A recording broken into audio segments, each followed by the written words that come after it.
The story begins with a boy named Kazuya. He stumbles upon a thug wielding a knife, who is threatening some girls. Kazuya tackles him to the ground, but he gets stabbed, and ends up dying. He wakes up in the body of a young boy, and he becomes confused as he sees his reflection in the mirror. We learn that he has been asleep for a week, so his mother Sarah checks up on him, thinking that he must be hungry, so she orders the maid Sylvia to bring him some soup. They leave him in the room, telling him to rest, and Kazuya realizes he has been reincarnated into another world, so he looks around his surroundings, trying to understand the world he's in. Sylvia arrives with his soup, which she feeds him, before trying to put him to bed. Sylvia answers his questions, and he learns that he is a 3-year-old boy named Cain. He is the third son of a high-ranking noble named Garm, who has an army that protects the kingdom of Esford against foreign invaders. He becomes excited, as he learns that he now lives in a world where adventurers use swords and magic to defeat monsters. He wants to learn magic, but Sylvia tells him that he must first learn how to write, so he starts studying, wanting to live in that world. Later, his family is surprised to find he has already learned how to read and write. His sister Rain adds that he can even do math, so they start to think that he is a genius, but he is really just a high schooler stuck in the body of a 3-year-old boy. They wonder why he is now interested in studying, because he seems to be a different person, and Cain explains that he just wants to learn everything he can about the world. Garm supports him, saying that it will help him become a successful person and allows him to read books about magic and history. Sarah is happy to learn he is interested in magic, but they don't think that he is ready for that yet, saying he's too young to use magic, so he should just study the books for now. However, Cain realizes that he can already use magic, but he is having a hard time controlling it, and he tries to hide it from everyone around him. Rain realizes that he is studying about the outside world, so she teaches him about the 300-year history of the kingdom, as well as the different races in the world. After 2 years, the day of Cain's baptism has arrived, and they ride a carriage as they make their way to the venue. Cain is happy to see the outside world, asking his sister to show him her stats after going through the ritual. So Rain opens her status window, and Cain learns that Rain can use 3 types of elemental magic. Sarah reveals that Rain was granted a level 2 blessing by the god of magic, which is very useful because it determines how much magic is needed to activate a spell, and it even affects the skills. They explain that the blessing goes up to level 5, and it's given by one of the 7 pillar gods they worship, as part of their kingdom's religion. They arrive at the venue, where they kneel before the statues of the 7 gods, and the priest begins the ceremony, asking the gods to show Cain the path he needs to walk on. A bright light illuminates the area, and Cain is instantly transported to the world of the gods. He is shocked to learn that the gods have been waiting for this day, addressing him as Kazuya. The god of creation, Xenom, introduces himself, as Cain thinks about his weird appearance, but Xenom knows what Cain is thinking, since he is a god. The god of death and rebirth, Rhyme, reveals that his death was unexpected, because if he didn't interfere, the thug would have tripped and would have gotten caught. This makes Cain feel bad, since he died for nothing, but the god of earth was moved by his good deeds, so he was reincarnated into this new world. Rhyme apologizes, because Cain was not supposed to recall his memories at the age of 3, but Cain tells her that it's okay, since it allowed him to write and use magic, and even enjoy life with his new family. The god of magic takes a liking to him, so she gives him her blessing. Xenom follows suit, and the god of war gives him his blessings, along with his swordsmanship and martial arts. The god of technology also grants his blessing, telling him to use his knowledge from his previous life to make progress in the world. The god of commerce gives him the judgment and item box skills, while the god of earth gives him some unique skills that he can use when he returns. Xenom laughs as he sends Cain back with the blessing of all the gods, and the priest states that this is the first time he has seen the statue shine with such brilliance. Garm wants to see Cain's status window, thinking he must have received multiple blessings, but Cain doesn't want to show it to them, because he thinks it might be a problem. So he runs away, claiming that his stomach hurts. He hides as he checks his status window, and he is shocked to see that all of his magic, blessings, and skills are at level 10. Cain thought that the highest level was 5, so he wonders what the gods were thinking when they gave him their blessing. He wants to hide it from everyone, but he realizes that Xenom granted him the ability to conceal his status. After that, we see him at the dining table with his family, where they discuss the light from the baptism ceremony. Garm asks Cain about his status, so he shows it to them, thinking that he has already concealed his status, but they are still shocked by the numbers, especially his magic score, because even palace mages can't come close to that number. Garm states that with his skills, he will be successful no matter what job he chooses, warning Cain never to show his status window to anyone, because he could be seen as a threat to the kingdom. Cain returns to his room, wondering what is considered as average stats. He sees a book about summoning magic, so he goes outside to summon a fluffy animal, but he ends up summoning a demon instead. It starts attacking his sister, who happens to be passing by, and he tries to attack the demon with a fire spell, but the demon grabs onto him, while he uses a return spell to send it back. He drops to the floor and passes out, but he eventually regains consciousness, and is happy to see that his sister is smiling because of his deeds. Later, he is presented to a crowd during his debut, where he reveals that his goal is to become an adventurer and protect everyone. Garm tells him that he needs to study more to achieve his goal, arranging for a tutor to help him out. We see him reading in his room, as he wonders what his tutor is going to be like. His tutors arrive. One of the tutors, Millie, nervously introduces herself, while the other one, Nina, makes a very short introduction, and Millie tells her not to be rude to the nobles. But Kane tells them they don't need to be formal when speaking to him, since they are his tutors, making them feel relieved. Garm wants them to teach Kane for 3 years, and they immediately begin his training. They head to the training grounds where Millie tells him to try doing some swings, but she is shocked by how skilled he is. Nina comments that he might be better than Millie, making her upset, so she challenges Kane to a mock fight. Kane charges at her, and she struggles to block his attacks. Nina asks Kane if he received the blessing of the god of war, and he admits to it as he continues his fight. Millie backs off, saying she won't be able to last if they keep up at that pace, so he should start learning magic from Nina.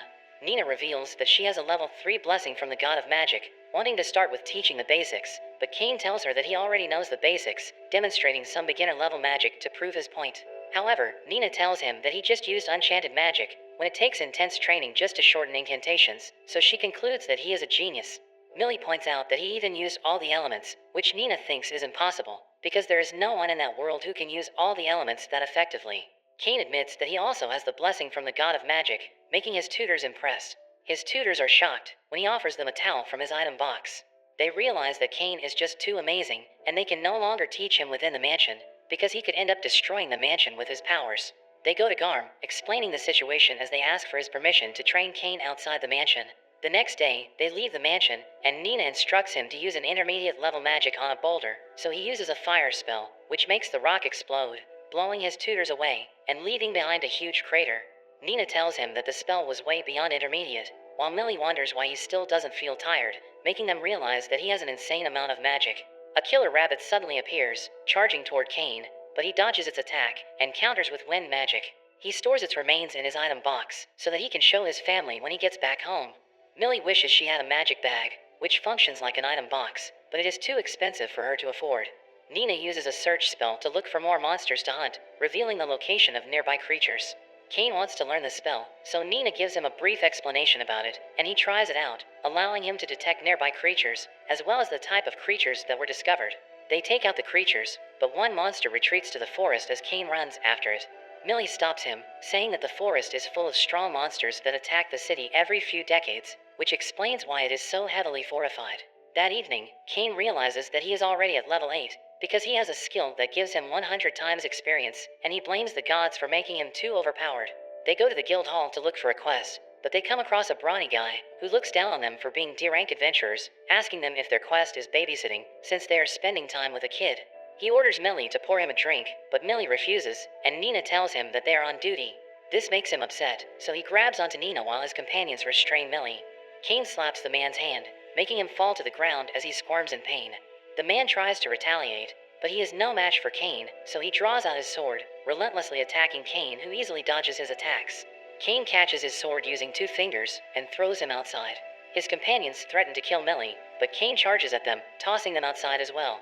His tutors thank him, and Millie is surprised he is also good at martial arts, but he claims that he just studied it from some books. They head back to the forest where they continue their training, and after 3 years, the contract of his tutors are about to come to an end.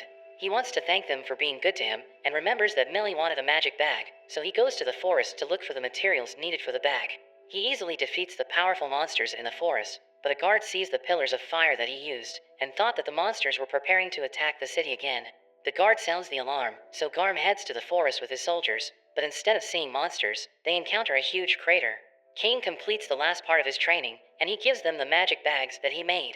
He tells them about the monsters he defeated, and we learn that it would normally take a party of A-rank adventurers, but he did it on his own. Kane tells them that the magic bags could hold a whole mansion, and only they can hold onto it, but they tell him that it would be considered beyond a national treasure level item. But they bid each other farewell, saying they all had fun during the experience. 2 years later, Kane is now 10 years old, and they head to the royal capital for Kane's debut, which is a mandatory event for all noble sons.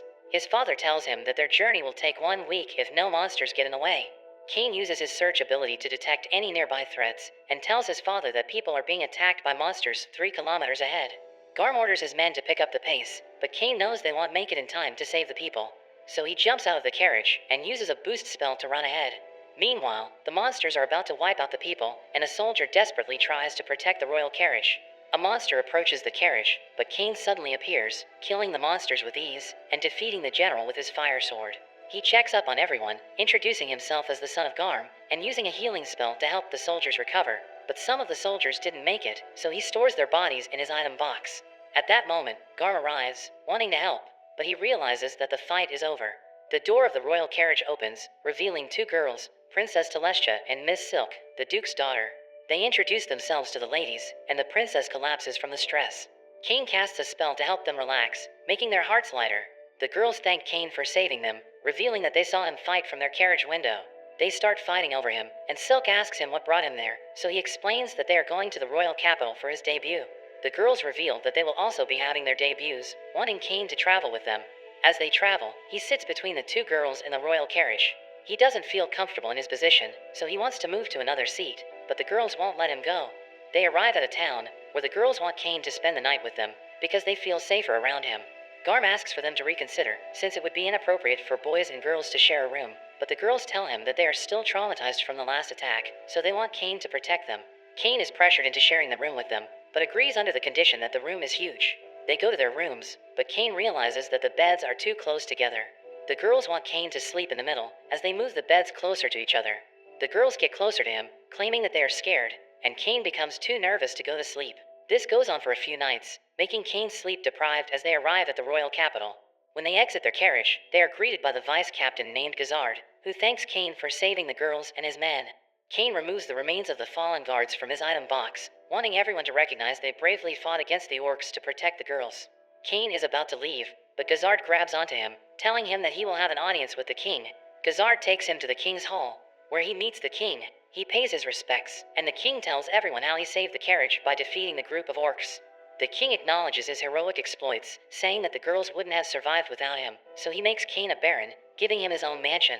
A noble named Corgino speaks out, saying that Cain is too young to be a baron, but the king points out that he couldn't perform the same feats that Cain has accomplished, so Corgino backs off. Cain reluctantly accepts the title of baron, and the king concludes the audience, telling him to go backstage.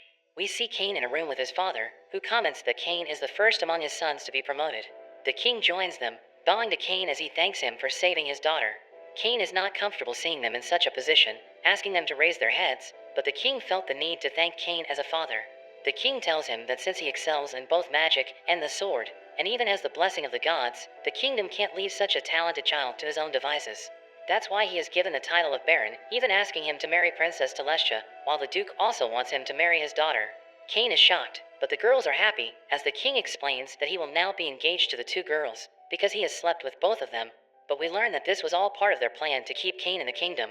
They continue to pressure Cain, and he eventually agrees to marry their daughters. We see Cain in the capital church, where he prays to the gods, allowing him to enter their world once again. He asks the gods about his stats, and Xenom admits that his stats are insane, so he is probably the most powerful human in the world, asking him if he wants to become a demigod. However, he tells Cain that there are limits to what he can do alone, warning him not to test those limits. Xenom tells him that there isn't much entertainment in his current world, so he suggests using his knowledge from his previous life to create something.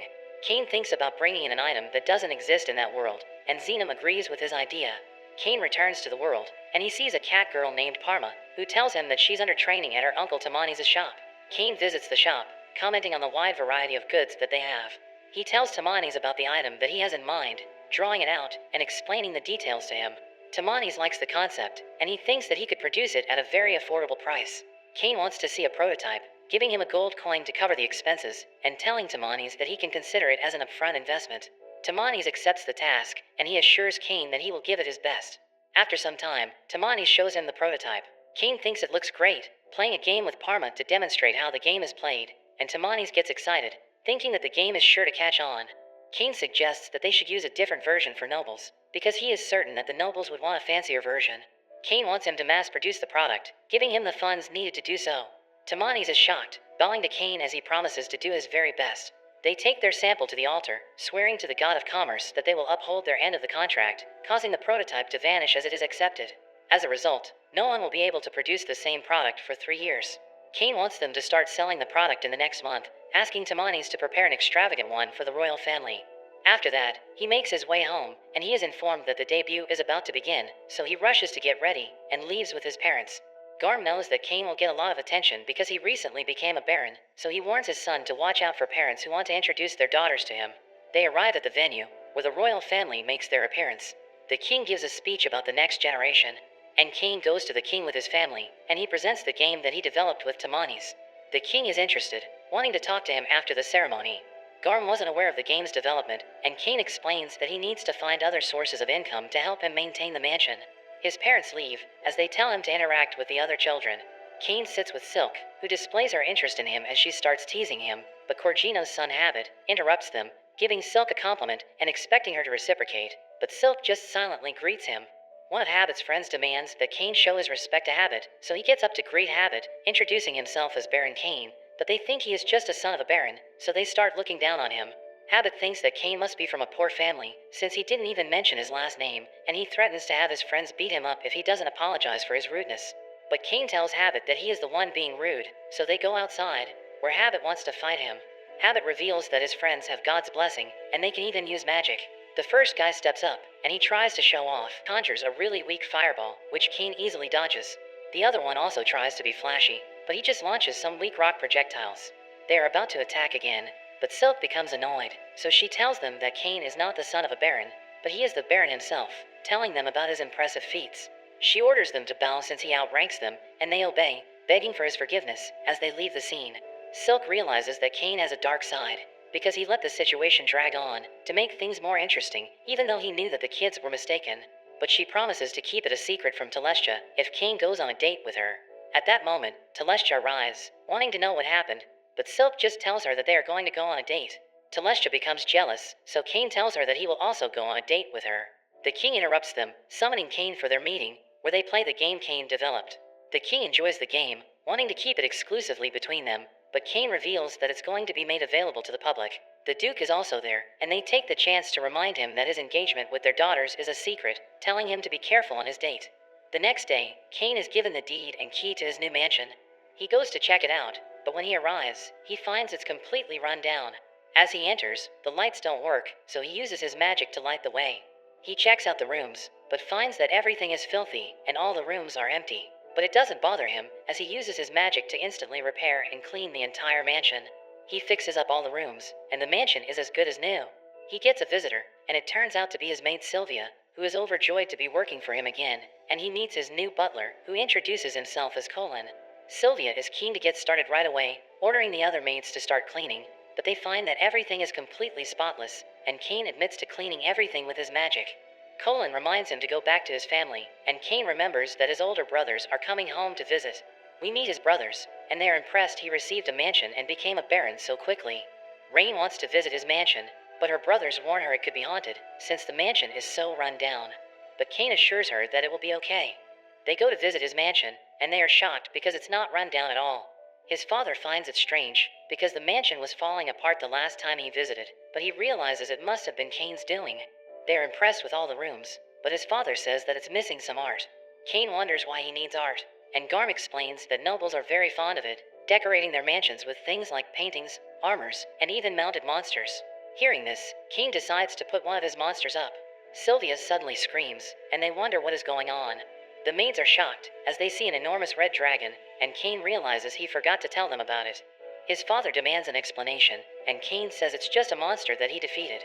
His father is shocked, wondering when he defeated it, and Cain reveals it was when he was in the forest a while back. His father tells him that a red dragon would be considered a calamity-level monster, and even A-ranked adventurers wouldn't be able to defeat it. His father says that the mounted red dragon would be worth 1,000 platinum coins, and Cain is shocked thinking that would be worth $100 million. They suddenly hear another scream, so they rush over to check it out. His mother asks him about the toilet, because it sprayed water at them, and it was like nothing they had ever experienced before. Cain explains that he used his magic to make it shoot water, and Rain asks him to install one in their house. Garm calls them dramatic for freaking out over a toilet, but they tell him to try it out himself. So he gives it a go, and finds it delightful, instantly changing his mind, and requesting one as well. His father tells him that his visitors will also enjoy the experience, and Cain wonders what he means. His father says that when a noble is given a mansion, it's a rule that they must host a debut party, and Cain is shocked to learn he has another debut. Later that night, he wonders what he is going to do, but Colin has prepared a list of people he needs to invite, and the things that he will need. As he checks out the list, he sees Corgino's name, and he wonders why he should invite him. But Colin says that since he is a high-ranking noble, it would be bad not to invite him. Kane wonders why the king isn't on the list, and Colin tells him that only high-ranking nobles are allowed to invite him. He thinks about preparing the food and drinks for the party, but panics, because he also needs to get a gift for all his guests. But Sylvia gives him some ideas, and he creates a glass using his magic. Most people are used to just using porcelain, so he decides to give out glasses to all of his guests. He moves on to preparing the food. Using a recipe from his previous life, he comes up with the Hamburg steak, and Sylvia finds it to be absolutely delicious. She tries his drink next, and she is amazed by its fizzy bubbles, wondering what it is. And Kane explains how he used his magic to add bubbles to regular wine. Colin interrupts, telling Kane he is being called by the king. At the palace, the king is mad at him because he never got an invite to his party, and we learn that the Duke has been taunting him for not getting an invitation. Kane comes up with an excuse, saying that he just wanted to give him his invitation in person, and he just hasn't had the chance until now. The king is overjoyed hearing this, and Kane is relieved. The night of the party arrives, and Kane welcomes all his guests. The Duke arrives with Silk, and they are amazed by the red dragon. Kane thanks all his guests for joining him, and he makes a toast. Everyone is amazed by the drink, and the Duke comments on how the glass shines like a treasure. The king arrives, and he tells everyone to just enjoy themselves. He tries out the sparkling wine, and finds it absolutely delightful. He is served the Hamburg steak next, and he finds it rich and juicy, and there's even a cheese surprise in the middle. The queen comes rushing out, wondering what's up with his toilet, calling it revolutionary, and demanding one for the palace. The king tries it out himself, and immediately demands Kane to install one in the palace. The king compliments him on his hospitality, and all the nobles applaud him. But at that moment, Colin tells him that Corgino is arriving. Corgino rudely approaches, calling the house small, but is shocked when he sees the red dragon. He heads into the dining room, looking down on everyone else. They serve him the sparkling wine, which catches him off guard, but he pretends not to like it. He tries the Hamburg steak next, and calls it disgusting, but he can't stop himself from eating it. He demands more sauce, snatching it from Sylvia, and Kane is annoyed at his behavior, but Colin tells him he shouldn't cause a scene. But Kane has an idea, thinking things will be fine, as long as he isn't the one causing the scene. Kane offers Corgino the glasses as a gift, but Corgino demands he hand over all of his glasses. Kane apologizes, saying that the glasses are his gift to everyone, but he says he has a bigger surprise for him. Corgino gets excited, but it turns out to be the king. Corgino is shocked to see him there, and the king tells him his behavior was unacceptable, when he should be leading by example as a high-ranking noble. Corgino runs away, and Silk finds it amusing how Kane set him up. However, the king realizes that Kane used him, and he ends up lecturing him for hours. Kane visits the barracks, where he runs into Vice Captain Dazard.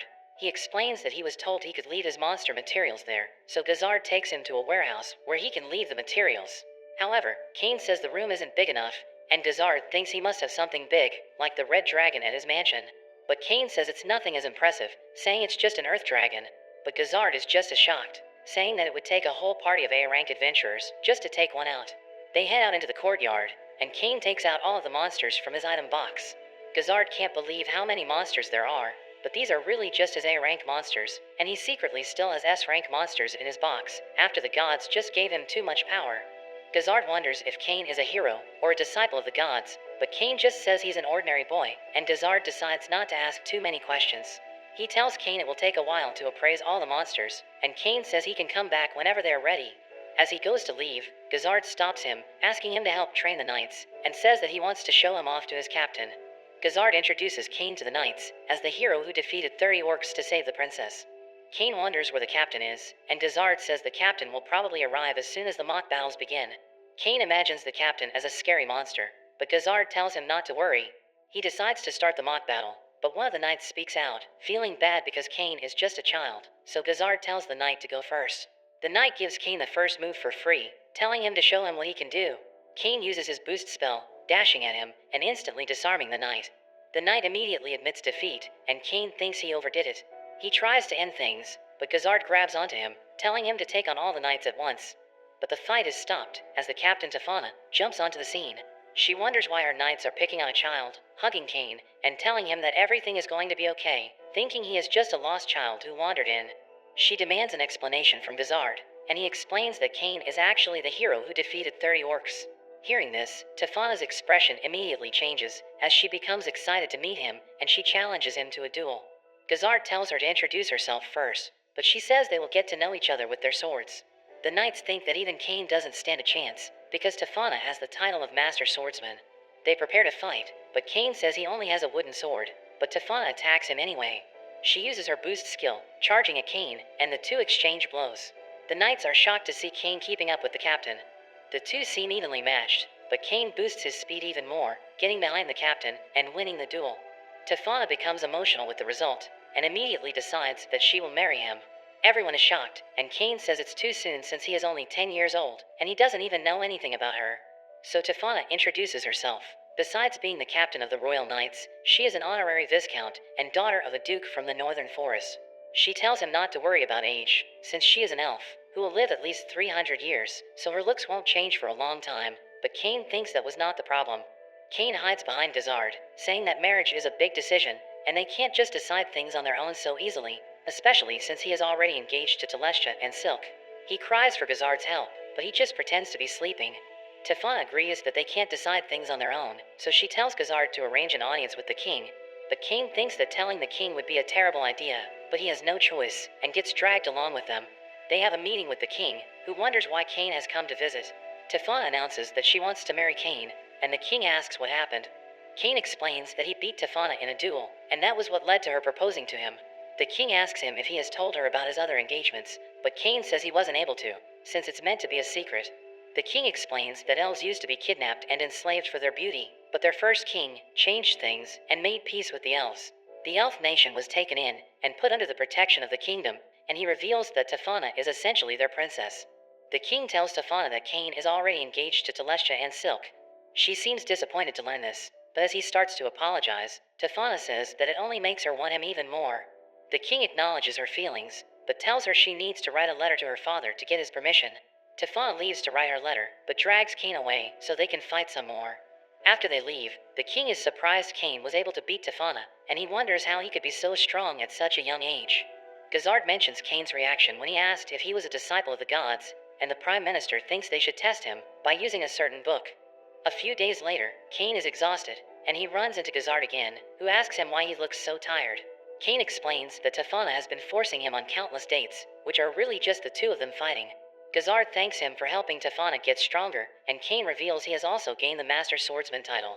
They suddenly hear Tefana's voice, and Cain tries to run, but Gazard drags him away, saying the king wants to see him. Cain thinks he is in trouble, but the king shows him a book that contains emperor-level magic, passed down in the royal family, which is said to have been written by the first king. Cain checks it out, and is amazed to see there is another level of magic, but the king reveals that no one is able to read the book, because it's actually written in Japanese. Cain realizes he messed up, thinking that the first king must have also been someone who was reincarnated from Japan. The king asks about Cain's identity, and he realizes he can't hide the truth any longer, so he explains how he was reincarnated with the memories from his previous life. Garm wonders if he is really his son, and Cain claims that he is, because the gods told him that was the case. Everyone is shocked to hear he met the gods, and he recalls how he met the 7 gods during his baptism. The king can't believe he met all 7 gods, and they ask him to show his status. Cain opens his real status window, shocking everyone as they see his level 10 blessings and his title as God's Chosen. The king thinks that with his title as God's Chosen, everyone in the world would bow to him. But Cain doesn't want that to happen, saying that he is happy with how things are in his life, with the adventures he's had, and the people he has met, so he wants them to just treat him the same as before. The king agrees to his request, but jokes that he could be king if he wanted. Tefana interrupts the meeting, revealing the letter from her father, agreeing to let her marry Cain, so she grabs Cain and takes him away, heading straight to the courtyard. Meanwhile, the king orders everyone to keep what they learned about Cain a secret, hoping that he will continue to protect the country, as well as their people. Later on, we see Telestia and Silk after they find out about his engagement to Tefana. They are mad at him at first, but they manage to accept the news, and they tell him not to accept all the proposals that he will receive, wondering how many people they will have to share him with. Tefana bursts in looking for him, wanting to share their love together, and the girls wonder what he has been doing with her. But he gets dragged away, as he tries to explain himself. Later on, Cain has another look at the first king's book, and there is a message that says if he can read the book, then he must also be from another world, so it's a record of his own experience.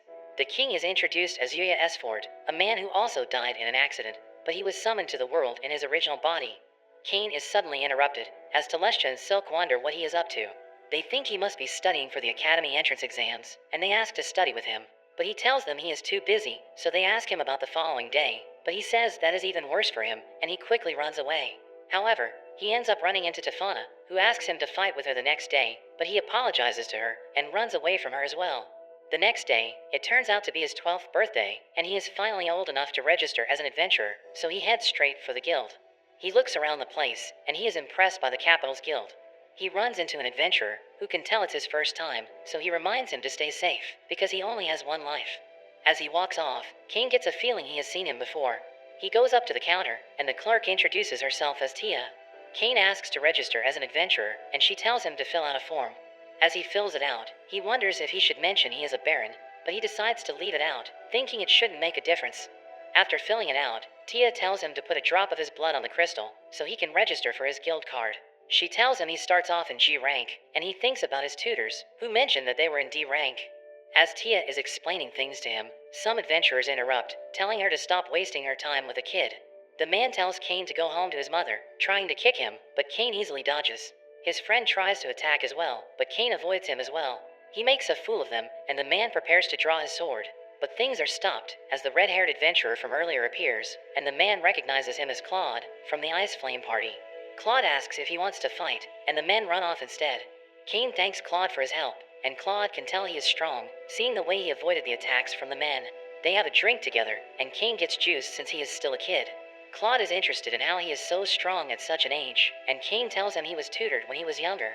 Kane asks him why the men mentioned Ice Flame, and Claude reveals it's the name of his party, where he fights with a flaming sword, and his wife uses ice magic. He recommends Kane find a party, so that he can take on bigger quests and rank up faster, revealing his gold card, which means he is an A-ranked adventurer.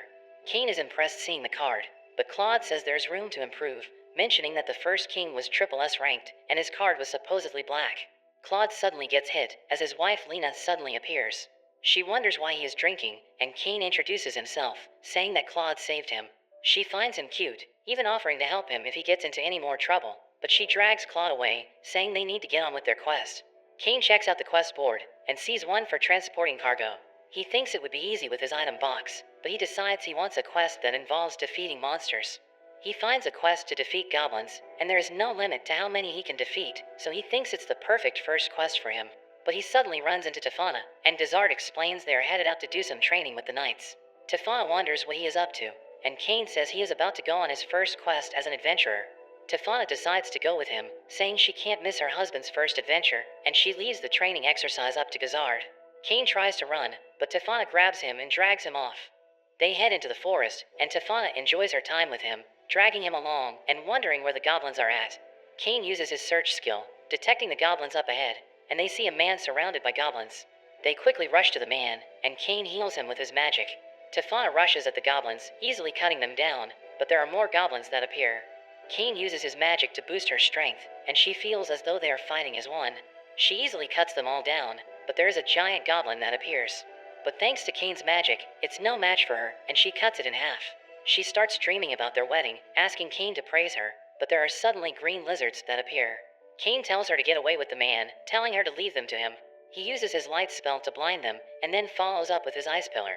Gigantic ice pillars emerge, and the man wonders what's going on, but Tefana knows it's just Kane being Kane. Sometime later, we see Kane's tutors as they investigate the green lizards, but there is only a huge crater left behind. Kane reports to the guild, and he wonders if he can hand in the green lizards, even though he didn't take the quest. Tia is shocked to hear this, because a green lizard quest is usually C-ranked, and Kane reveals that he defeated 30 of them. Tia can't believe it, and she rushes to the chief, and tells him what happened. The chief meets with Kane, introducing himself as Cedric, mentioning that the guild master is busy, so he is handling his case. He thinks Kane is trying to cheat the system, because he only just registered as an adventurer, and he thinks it would be impossible for him to kill a green lizard. Kane insists that he beat them, but Cedric thinks he is just a peasant trying to cheat the guild out of the reward money. He decides to punish Kane by revoking his guild card, saying that he doesn't tolerate cheaters, but the guild master suddenly enters. Cedric explains the situation, saying there is no way Kane could have defeated 30 green lizards. But the guild master laughs, telling Cedric there is much for him to learn. Cedric can't believe he is siding with Kane, but the guild master calls in his guest, which turns out to be Tefana. She hugs onto Kane, calling him her husband, while Tia and Cedric are shocked to hear this. Kane wonders what she is doing at the guild, and she explains she was there to discuss the city's countermeasures against goblins and green lizards. The guild master mentions that Cain is a baron and the hero who saved the princess, but Cedric can't believe it, saying there was no mention of it on his registry form. But Cain says he left it out because he didn't want any special treatment. The guild master mentions that if Cain marries Tefana, then he will also be his brother-in-law, which is a shock to Cain, learning that he is Tefana's brother. Cedric begs for forgiveness, and Tefana mentions he should be executed for insulting a noble, but Cain accepts his apology, warning him not to assume things so quickly. Cain asks if they will take his green lizards, and the guild master decides to promote him to C rank. But Tefana says it's not enough, mentioning how he is stronger than her, and even defeated a red dragon when he was 10, so the guild master decides to make him A rank instead, although he mentions that Cain will need to subjugate some bandits. Tia and Cedric can't believe he is being promoted to A rank in a single day, and the guild master tells them to handle the paperwork. After they leave, the guild master apologizes for Cedric's behavior, but Cain tells him not to worry. The guild master admits he was worried when he heard his sister got engaged, but he is relieved after meeting him, and he tells him to take care of his sister. Meanwhile, we see the gods watching him, laughing at all the trouble he's causing. They wonder if it was a mistake to make him so strong, but Xenom says he needs to get even stronger, revealing that a being named Aaron is about to be released from his seal. He was sealed away 300 years ago, and the gods fear what will happen when he gets free. So they think Cain needs to get even stronger, thinking he needs to train with a certain master to reach the next level. Back at the palace, the girls ask to study with him again, but Tefana suddenly enters, saying she enjoyed their date in the forest, and that they should go to the beach next time. So the girls realize that he turned them down the other day, only to end up on a date with Tefana instead. They tell him he needs to take them on dates as well, and all he can do is apologize to them. We see Cain in bed, as Sylvia bursts in, apologizing because she forgot to wake him up, and we learn that today is the day of his academy entrance exams. Cain rushes out the door, as Sylvia continues to apologize, but he tells her not to worry, because he's not going to be late. As he gets outside, he uses a teleportation spell to get to the academy. He checks in for the exam, and he is given directions to his room. As he heads over, he finds it strange he doesn't recognize anyone on the list. When he gets to the room, he wonders if Telestia and Silk are taking the exam in another room. The examiner comes in, and tells them they have 2 hours to complete the test, warning them that any cheaters will be immediately removed. The test begins, and it's just basic math and writing skills, which Cain finds easy, thanks to his knowledge from his previous life. During the test, the examiner sees him relaxing, but he says he is already finished, which surprises her because it's only been 30 minutes. After the test ends, they are told they will be moving on to the magic assessment, which gets Cain excited. They head out into the courtyard, and the examiner tells them they are to use their strongest spell at the target. Cain wonders if it will be okay to use his full power, and the examiner tells him the area is protected by a defensive barrier, so he can use any magic that he wants. We see a boy as he starts to chant and create a fireball, but it's so weak that it surprises Cain. Another student goes, and she is just as weak, making Cain realize that this is the level that most 12-year-olds are at. He was planning to use his Inferno spell, but realizes that would probably be a bad idea. When it's his turn, he creates a fireball which turns blue, and uses a fire bullet spell, but it ends up causing a huge explosion, blasting right through the wall. There is massive damage to the area, and Cain is confused, because he only used a beginner-level spell. The examiner can't believe her eyes, as Cain tries to explain himself. The examiner checks the area, and tells them to move on to their swordsmanship exam. They move to another part of the academy, where the examiner introduces some A-rank adventurers who are there to help assess them. Cain is surprised to see Claude, who wonders what he is up to, and Cain explains he is taking the entrance exam. Claude wants to be his opponent, but Cain tries to decline. However, the examiner says that Claude is the highest-ranked adventurer, so he can't refuse. The two prepare to fight, and Claude tells him to show him what he can do. Cain thinks he should be pretty strong since he is A-ranked, so he uses his boost skill and starts to attack. The two start to exchange blows, and the other kids can't believe how fast they are moving. Claude is impressed by Cain, saying he is stronger than the other examiners, but Cain tells him to take it easy, since it's just a test. But Claude gets too excited, using his own boost skill, and they start moving even faster. But their fight gets interrupted as the examiner tells them to stop, saying they are scaring the other kids. Claude thinks they went a little overboard, and decides to call it for the day, but tells Cain they should go on a quest together sometime, but Cain isn't sure that's a good idea. The examiner says he has seen enough, and tells Cain to go home and wait for the results. He heads back home, and Sylvia wonders how he did. He says everything went well, and Sylvia wants to have a party to celebrate. He says it's still too early to celebrate, but his stomach growls, and Sylvia rushes off to prepare him some food. At the palace, we see Cain as he is questioned by the king about the damage that he caused. Kane explains how the examiner told him he could use his full power since there was a barrier, but even though he only used beginner magic, instead of his new Emperor-level magic, it still caused massive damage. The king is surprised he can use Emperor-level magic, but Kane says he's not sure what would happen to his surroundings if he used it, asking if there is anywhere he could practice, but they tell him absolutely not. The king goes on to ask him where he took his exam, because Telestia complained that she didn't see him during the exam. Kane mentions how he checked in at the south entrance and was directed to his room. Upon hearing this, the king asks him why the academy has a north and south entrance, causing Kane to realize his mistake, because the north entrance leads to where the nobles live, and he ended up taking the exam with all the commoners instead. The Duke mentions how this even caused a problem with the academy headmaster, as we see in a flashback, the headmaster telling him there is a problem with releasing the results, because a commoner got a perfect score on the written exam, as well as destroying the training area, and fighting on equal footing with an A-ranked adventurer. But the Duke just laughs hearing this, knowing it could only be Kane, and tells the headmaster to release the results. At the academy, the results are released, and Kane looks for his name. Silk calls out to him, telling him he is at the top of the class, while Telestia is second, and she is in third place. She teases him about the damage he caused, and tells him how Telestia was mad she didn't see him, making him worried he is in trouble. He suddenly sees his sister Rain, who is guiding some other students. She rushes over to him, overjoyed to see him. She is impressed he is the top of his class, and wishes him luck on his speech, saying that it's tradition for the top-scoring student to give a speech at the entrance ceremony. Kane wishes Telestia could do it instead, but Rain tells him he doesn't have a choice. Kane returns home, and Sylvia is overjoyed to learn he passed, saying they need to celebrate, and that she will cook enough food to feed 100 people. She rushes off, and Kane thinks she is going overboard, but he thinks it's a good occasion to be happy. On the day of the entrance ceremony, Kane sees that his parents have come to watch him. He is joined by Telestia and Silk, charming them instantly, as they think he looks cute in his uniform. As the ceremony begins, the other students wonder who he is, jealous that he's sitting between the two girls.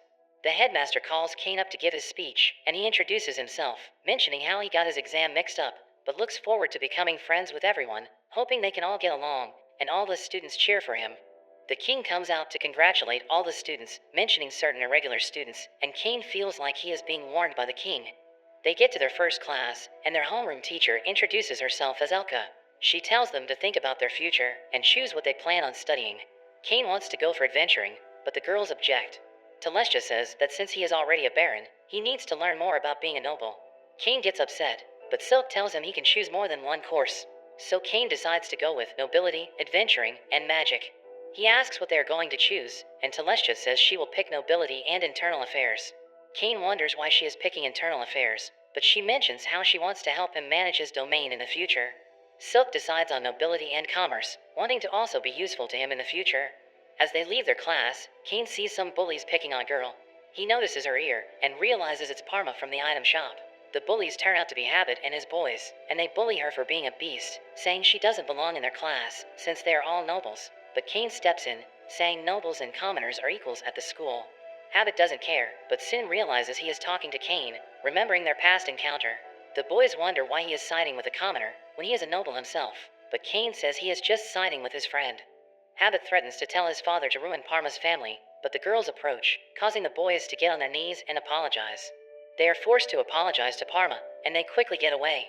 Parma thanks Kane for his help, but the girls suddenly wonder about his relationship with her, making Kane kneel as they have a chat with Parma. He gets worried they are forming an alliance, but he suddenly hears a voice, telling him to visit the library.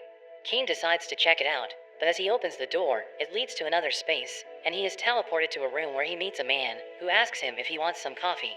Kane demands to know who he is, wondering how there is coffee in this world, but the man says he has been waiting for him, calling him Kazuya, his name from his previous life. The man introduces himself as Yuya, and Kane recognizes him as the first king. He remembers the book he read, but remembers it was written more than 300 years ago, so he wonders if he is a ghost. But Yuya just laughs, and tells him he can check his stats. Kane opens up his status window, and is shocked when he sees he has the God of Creation title. Yuya explains they are in another world that he created, so he is considered a god, and maintains his appearance even after 300 years. He goes on to explain how he spoke with Xenom, and how the other gods wanted him to help with his training. Kane thinks he is already too strong, so Yuya tells him to take a cookie from him. Kane gives it a go, but Yuya easily stops him, saying he has a long way to go. Kane wonders why he needs to get stronger, and Yuya reveals he needs to fight Eren, the evil god. He explains that 300 years ago, Eren made people all over the world fight and kill each other, by using an oracle, sowing distrust in everyone's subconscious and making them fight. But together with his companions, they manage to seal him away, but the seal has since loosened, and he will soon be resurrected. Cain asks why he can't just seal him again, but Yuya says since he became a god, he can no longer directly interfere in the world, just like the other gods. Yuya also mentions that Cain's previous life is important, but they suddenly teleport to the sea. Yuya throws him a sword, and says he will tell him more if he can complete his training. He gives him a compass to follow, which he says will lead him back to the house where they were. He tells Cain to level up, saying he would need to get to at least 600 to stand a chance against Eren. Cain thinks it will take forever, since he is only around level 300, so he worries about missing school. But Yuya tells him that 1 year in this world is equal to only 1 day in the other world. Yuya wishes him luck and disappears, and Cain realizes he has no other choice, so he starts heading back to the house. As he enters the forest, he is instantly attacked by a range of deadly monsters. Meanwhile, in the other world, Telestia and Silk pay a visit to Cain's mansion, wondering about Cain because he didn't go to school. Sylvia also gets worried, thinking he could be in some kind of trouble, but Telestia has faith in him, and decides to stay over and wait for him to return. We see Cain as he is caught by a beast, and is completely exhausted, but he manages to blast it with his magic, falling to the ground. We learn he has already spent months in the forest, and he wonders if he will ever get back. He suddenly hears a cry, and he gets up out of instinct, dragging himself over to the sound, and he finds an injured beast lying on the ground. He thinks about putting it out of its misery, but as he is about to do it, he suddenly remembers how he always just wanted to protect someone, so he forces himself to use all the magic that he has to heal the beast. But this ends up causing him to pass out. The beast protects him from the other monsters, and when Cain wakes up, it jumps on him and starts licking him. Thinking that it's also all alone, Cain asks it to join him, and he ends up naming it Haku. Together with Haku, he manages to keep his sanity, remembering he can't give up no matter what, because he has something to protect. After some time, he finally makes it back to the house, and Yuya welcomes him back, commenting on how big he's gotten, and we learn 4 years have passed. He is also surprised to see Haku, mentioning that it's a holy beast, and suggests they could form a contract. Cain gives it a go, and Haku disappears, but Yuya says he can now summon him whenever he wants. Yuya goes on to introduce him to his next teacher, Durin. Durin tells him he's still not strong enough, because Eren is even stronger than Yuya, who is stronger than him, so Cain needs to first defeat him. Cain uses his boost skill, but Durin dodges his attack, knocking him out with a single punch. When Cain wakes up, he finds he was taken in by Durin, and he meets his wife Ruri. They also have a pet dragon named Jin, and Cain is excited to see it, wanting to be its friend, but Haku jumps on him, and doesn't seem to like the dragon. Cain joins them for a meal, and he starts to cry, because it's the first time he has gotten to eat real food in 4 years. Meanwhile, we see Telestia and Silk baking. They are worried about Cain, but are learning how to bake, wanting to make him happy when he returns. Cain keeps on fighting with Durin, and he gets beaten up every day. After training for a year, Cain is still getting beaten up, and Durin wonders how he will be able to defeat Eren. But Cain thinks back to his talk with Yuya, where he explains Eren used to be the god of amusement in the other world. Cain is shocked to learn there used to be 8 gods, and Yuya tells him how Eren used an oracle to force everyone in the world into a death game, and if he returns, the death game will happen again, and everyone Cain knows will get caught up in it. Cain uses this as motivation to continue his training. Yuya also goes on to reveal the reason that Eren is linked to his past life is because Eren killed his parents. We learn that his parents Seiya and Megami were also killed in a car accident and summoned as heroes to the world. The gods were unable to interfere directly, so they tasked the 3 of them with stopping Eren, giving them an orb that could seal him away. They fight against Eren, but he is unaffected by Megami's magic. So Yuya and Seiya charge at him, attacking with their swords, and even managing to cut his arm, but Eren retaliates with his magic, which ends up killing Megami. Seiya activates his ultimate skill, charging at Eren, but he ends up getting stabbed. However, Yuya takes this chance, and manages to seal him, but at the cost of Seiya's life. As Cain thinks about saving those dear to him, he manages to overpower Durin, and he finally completes his training. Cain visits his parents' graves, and Yuya says how they were always worried about him. Cain thanks Yuya for looking after his parents, and Yuya shows him the cookie, which he manages to grab this time, and Yuya acknowledges his growth. Yuya suggests having some coffee, but Cain is eager to get back to the other world. Yuya points out how different he looks, but he uses his power to revert his appearance. Yuya tells him to take care of Haku, and Durin tells him to take Jin to see the other world as well, so Cain forms a contract with it. Cain thanks them both for looking after him, and he prepares to go back to the other world. But Yuya throws him a sword, telling him to give it to the king, and Cain teleports away. He reappears back at his mansion, and the girls are overjoyed to see him. He apologizes for making them worry, but Telestia says they had faith he would return, so they even learn how to make cookies for when he got back. They welcome him home, and Kane is glad to have them in his life. As he digs into the cookies, Kane meets with the king and explains how he met with Yuya in another world. The king finds it hard to believe, but Kane shows off the sword that Yuya gave to him, and they instantly recognize it, so they believe his story. The king reads a letter from Yuya and learns Kane was trained by him. Kane recounts his grueling training, of how he was left in the forest with vicious monsters, and how he got beaten up every day for 5 years. The king is shocked, wondering how he trained for 5 years, but the duke just finds him amusing as normal. The duke mentions that while he was gone, the guild was looking for him, because he hasn't taken any quests since he became A-ranked, so they might have to cancel his registration. Kane gets worried hearing this, and immediately heads to the guild. He meets with the guild master, wondering what's going on, and the master explains that when he was promoted to A rank, he was told he would need to subjugate some bandits. Kane mentions how he has been busy starting at the academy, but the master tells him there is a time limit for him to complete the quest, or else his registration will be cancelled. Seeing he has no other choice, Kane accepts it right away, and the master tells him about a group of bandits that have been causing trouble along a road toward the capital. He mentions there are around 10 bandits in the group, but he thinks Kane should have no problem, since he is the strongest person in the city. Kane teleports over to the road, and he casts Fly, so he can search for the bandits from up above. He sees the bandits as they are trying to rob a carriage, so he quickly goes to help. But he soon discovers his tutors Nina and Millie are the ones escorting the carriage, and their client is Parma's father. He notices Millie is injured, so he quickly heals her with his magic. The bandits think he is just a kid, looking down on him, and they start laughing, but Kane prepares to make them pay for injuring Millie. The bandits charge at him, but he easily defeats them while barely touching them. One of them jumps at him, but he sends the man flying.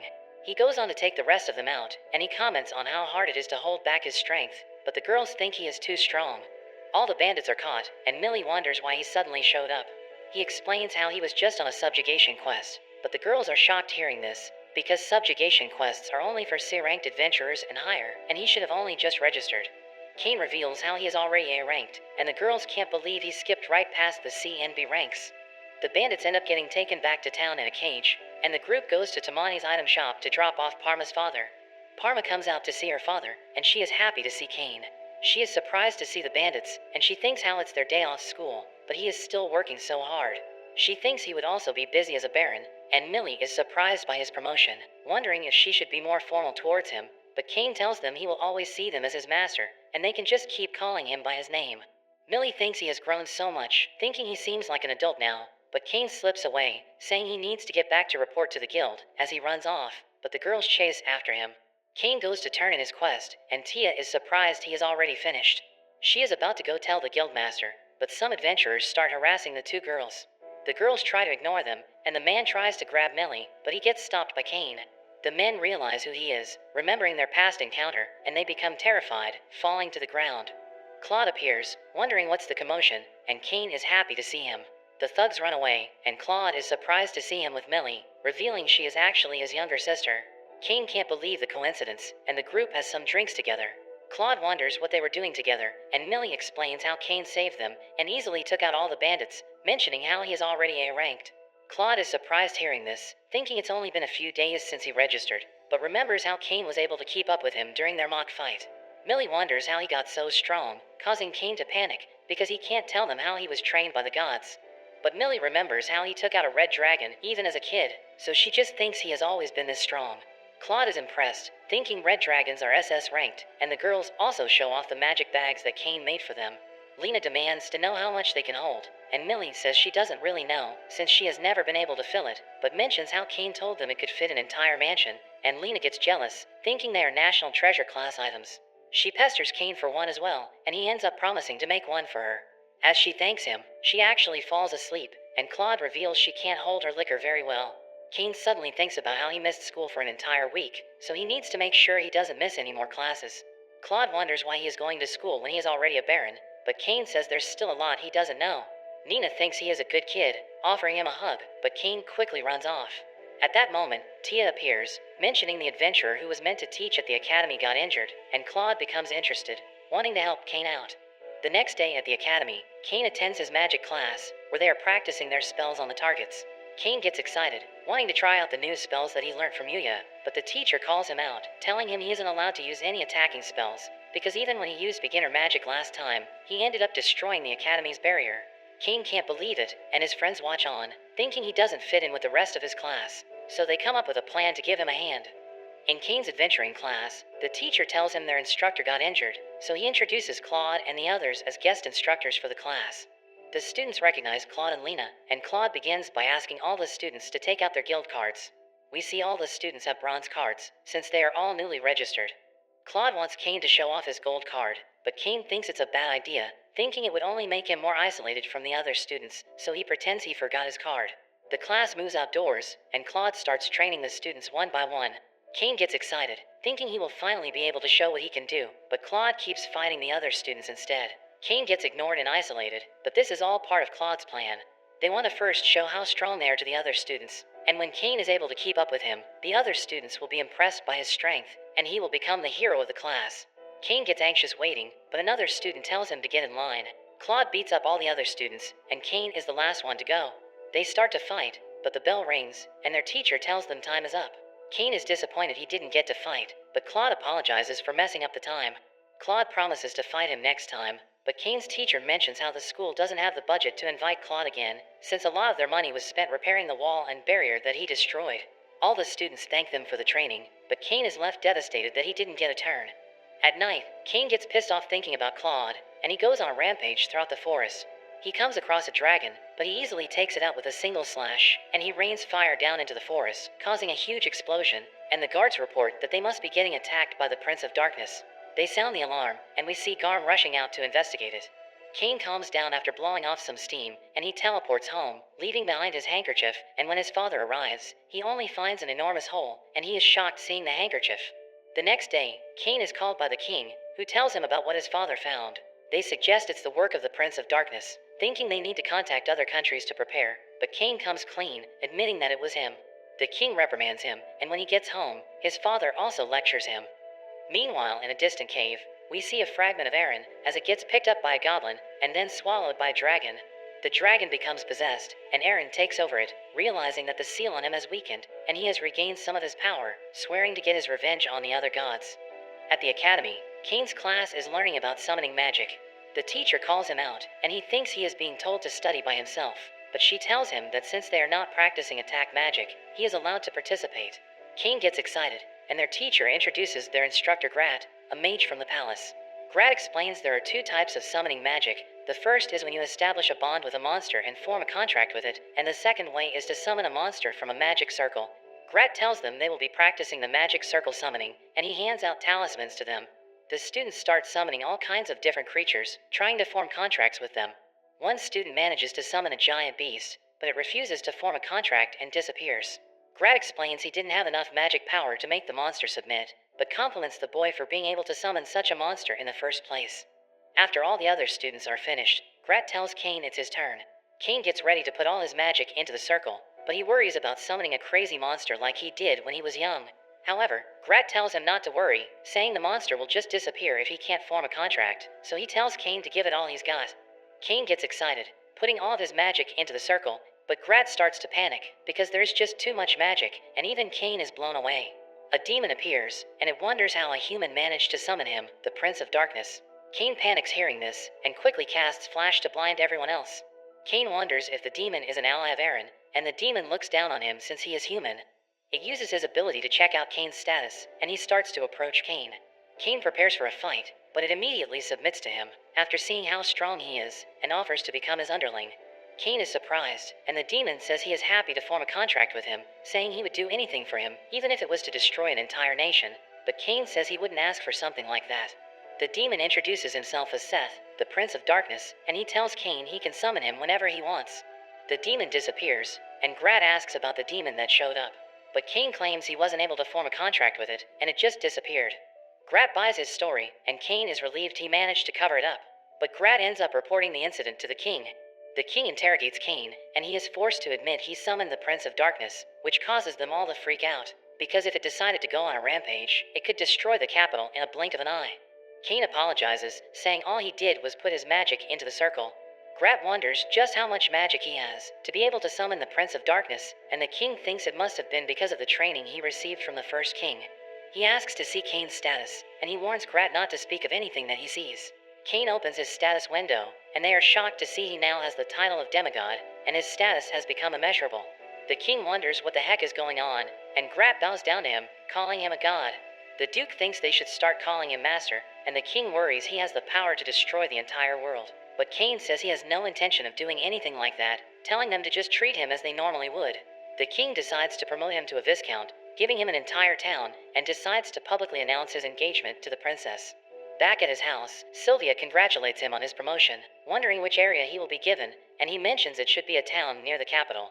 Sylvia thinks they should celebrate, but Colin suddenly brings news that his brother witnessed an onslaught in the forest of monsters. Cain immediately heads back to Gracia and visits his family home, where he meets with his brother. His brother tells him there has been a vast increase in the number of adventurers being attacked in the forest over the past few months, so he sent out high-ranking adventurers to look into it, and they reported that the number of monsters in the forest has grown, and they have become savage. His brother mentions an onslaught incident from a few decades back, where monsters suddenly turned savage and attacked the city. Looking at the records, the current behavior of the monsters is quite similar, so he thinks it could be another onslaught. But since they don't have real evidence, they can't send all their men on a massive scale. Cain decides to go investigate the forest, but his brother worries about him, thinking he is still young. But Cain shows off his gold card, telling him not to worry, and reminding him of how he defeated a red dragon in the past. So his brother thanks him for his help. Cain heads over to the Adventurers Guild, and the clerk looks down on him since he is just a kid. But she is shocked when she sees his gold card, and another clerk named Rudy asks Cain to forgive the girl since she is new. She wonders what he is after, and Cain wants to know more about the forest. Rudy explains the monsters have become increasingly savage, and there are more signs it could be an onslaught. At that moment, Millie and Nina arrive at the guild, and Cain wonders what they are doing there. They mention that the guild put out a call for higher-ranked adventurers, and the monsters in the forest were too tough for just the two of them, so they were planning to meet up with Claude and Lena. Rudy wonders what Cain plans to do, and he says he wants to check out the forest first. Rudy thinks it's too dangerous for him to go alone, and since he is a noble, if anything happened to him, it would cause problems for the guild. Cain thinks he should be strong enough, but Rudy suggests he should find someone to go with. Cain has an idea, and he summons Haku and Jin to accompany him. They instantly jump onto him, but they soon notice something is up. Cain uses his search skill, and as he runs through the forest, he gets the feeling he is being watched. He defeats a number of monsters, but the strange feeling doesn't disappear, so he summons Seth, who wonders who is disturbing him, but when he sees Cain, he quickly gets on his knees. Cain tells him about the strange feeling he's getting, and tells Seth to help him investigate the forest. Seth senses an overwhelming presence nearby, and notes that the monsters are also trying to reach it. Cain wants to know more, so Seth summons his servant Dalmatia. Dalmatia is surprised seeing Cain, and Seth explains he is their new master, calling him the god who will conquer the world, and Dalmatia worships him, but Cain complains, saying he isn't a god. Seth explains Dalmatia is an expert at investigation, and Dalmatia uses his special skill, which summons creatures that he spreads throughout the forest. The monsters start going wild, and Cain takes them out, which Dalmatia is amazed at his strength. Cain easily takes out all the monsters, and he decides to leave the two to do the investigation, while he heads back to the guild. His friends are shocked seeing all the S-ranked monsters, and they are joined by Claude and Lena. They wonder where the monsters came from, and Cain says they were from the forest. They get worried hearing this, and Cain thinks there are even stronger monsters deeper in the forest. Meanwhile, Dalmatia learns there is something that's trying to intimidate them, warning them not to get any closer, but Seth thinks of it as a challenge. We see Aaron as he senses their approach, and the two find an enormous horde of monsters waiting in the forest. Aaron decides it's time to start his game, and he sends all the monsters to attack. Seth quickly teleports to warn Cain, and the ground shakes. The guards ring the alarm, and Seth informs Cain that the onslaught has begun. Cain tells Rudy to inform his brother, and he tells Claude to organize the adventurers to defend the town. He plans on going back into the forest, but Rudy tells him it's too dangerous. Cain tells them not to worry, since he has some friends that are quite strong, and Seth is touched being called a friend. And they start heading off, but Tefana suddenly arrives, hugging onto him, and she explains his father issued an emergency order. Tefana wants to follow him into the forest, but Cain tells her to help with defending his hometown. She tells him to leave it to her, and Cain quickly runs off with Seth. We see Dalmatia fighting against the monsters, and he seems to be enjoying himself. A dragon appears behind him, but Seth takes it out, and Cain casts Inferno down onto the monsters. They turn their attention to the source, and they prepare to face Aaron, who seems to be waiting for them. Seth tells him to go on ahead, while he will try and handle the monsters. Cain wonders if he will be okay, and Seth says he will summon his underlings to help, but he warns they might destroy some of the forest. Cain tells him not to go overboard, but Seth says he should be more worried about himself, and Cain heads on. Meanwhile at the town, Tefana organizes the defenses, and Nina detects countless monsters approaching. Millie decides to head into the forest, saying that no matter how strong Cain is, he still might need their help. Nina agrees to go with her, and Claude and Lena think they can't let them go alone, so they all head off together. Seth summons his underlings, his 4 demon generals, and they wonder what is going on. They realize the situation, and Seth mentions he is helping a friend. They wonder who could have made such a request, and Dalmatia tells them Seth has a new master. They are shocked hearing Seth entered a contract, wondering who it could be, and Dalmatia tells them about Cain, calling him a demigod and God's chosen one. They can't believe what they are hearing, but Seth orders them all to help control the situation with the monsters. Meanwhile, we see Cain trying to take out as many monsters as he can, but there are just too many. He is suddenly attacked by a flame, but Cain manages to counter it with his own spell. A black dragon is revealed, and Cain recognizes it as Aaron. Aaron is disappointed he couldn't revive at full power, but he summons more monsters to attack the town. Cain tells him to stop, but Aaron calls it a game, wanting to see if the humans will get devoured by the monsters. We see Cain's friends in the forest, and they see the demon generals fighting against the monsters. They wonder who they could be, but they soon realize they must be friends of Cain. The demons aren't able to hold them all off, and Seth tells them they will have to rely on the humans. Meanwhile, Aaron recognizes Cain's eyes, thinking they look the same as the ones who sealed him, and Cain realizes he is talking about his parents. Aaron breathes fire at him, but he manages to avoid it and fight back with his Inferno spell. His attack lands, but Aaron tells him that such a weak attack won't work on him. Cain thinks he will need to use a stronger spell, but Aaron attacks him before he has the chance. Aaron chases after him, and Cain summons Haku and Jin to help him. They manage to knock Aaron down, but Haku gets hit by his tail, and Aaron focuses his breath on him. Meanwhile, Cain's friends are fighting against the monsters, but they eventually get tired and start to get overwhelmed. Claude struggles against a huge beast, but it suddenly is defeated as Tefana and her knights arrive to help. Haku gets hit by Aaron's breath, but Jin jumps in the way to protect his friend. Aaron continues to blast them, but Cain starts to protect them. Aaron finds him annoying, but Cain thinks about everyone he wants to protect, and he activates his father's ultimate skill, and Aaron recognizes it as Emperor-level magic. Cain fires his attack, and Aaron clashes against him. There is a huge beam of light that everyone sees from a distance, and Cain goes all out, wanting to protect everyone, but Haku and Jin suddenly bite him, and Cain wonders what they are doing. Seth and Dalmatia appear, telling him he has gone overboard, and we see there is nothing left of Aaron, and the fight is already over. Cain realizes the onslaught is over, and they tell him that all the monsters have retreated back into the forest, so the town is safe. Cain celebrates with his friends, but we see he gets reprimanded by the king. The king asks about the beam of light, saying it was visible across the entire kingdom, and people started thinking it was the coming of God. Cain says he had to use his emperor-level magic against Aaron, but the king reminds him he can't just use such devastating magic. They end up having a ceremony for Cain, where Cain is promoted to a viscount, and he is given the domain of Dorenthal. However, after the ceremony, Tefana reveals Dorenthal is a problematic domain, where all the past nobles in charge have failed to control, because their adventurer guild has too much power. Telestia wants to protest to her father, but Cain thinks it will be okay, and he thinks it will be exciting to build a new town. They think he'll do a great job, but they all remind him not to go overboard. They head off to Dorenthal, but it seems Cain has caused quite the commotion, as a guard reports his antics to the king. It seems Cain immediately headed to the Adventurers Guild, where the adventurers tried to give him a welcoming, but he easily crushes them all. After that, at the tavern, he sees some men kicking the maid girl, so he kicked them out as well, but the guard ended up arresting him. The king can't believe what he is hearing, but the duke finds it all amusing. Cain tells Telestia and Silk all about Dorenthal, but Seth suddenly appears, begging for his help. Seth explains he was kicked out by his wife because he was caught cheating, but his wife suddenly appears. She pays her respects to Cain, but she wonders what he thinks about Seth's actions. Cain thinks he is wrong for cheating, especially since he already has such a beautiful wife, and the demon is flattered. Seth warns Cain that women change after they get married, but Telestia and Silk both reprimand him. The king continues to receive the report about Cain, and it seems he has even taken out the Dark Guild. The guard tells the king that Cain went even further, saying he built a wall, and we see he actually built an entire castle. Telestia thinks it's even bigger than the palace, thinking about how her father would feel, and they tell him he has gone overboard once again,